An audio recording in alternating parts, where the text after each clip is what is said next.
go from basically, it sounded like you almost falling out of love with the game out in Portland to finding your way and making your way to Houston for a quick second.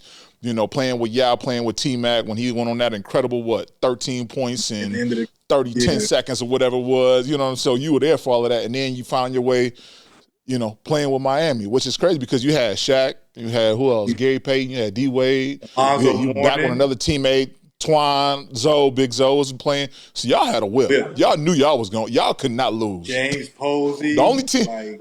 Everybody UD was on there. Everybody on our bench had been starters probably 2 years before. Like Gary was a starter, he was on the bench. I was a starter, I was on the bench. Alonzo Mourning was coming off the bench. He started his whole career.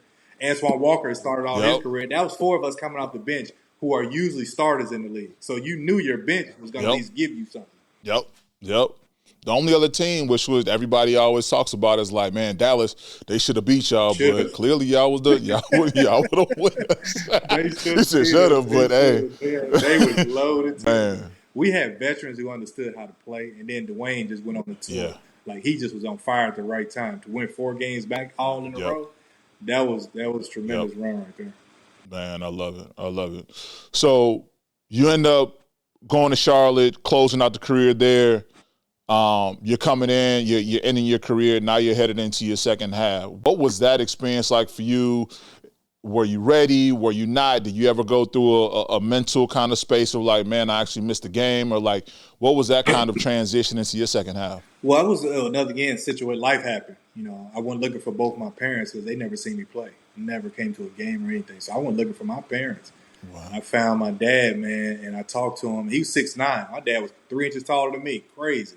So I looked at him, and we look identical. Like if you see me, you see him. So I'm like, damn, this dude, like I'm definitely this dude's son. Like built the same everything. So I got to talking to him, man, and he apologized. He said he didn't want to be around my mom. He said she had been wild, and so he was just like, man, I don't want to do it. And that's why I tell guys, get the story from your dad.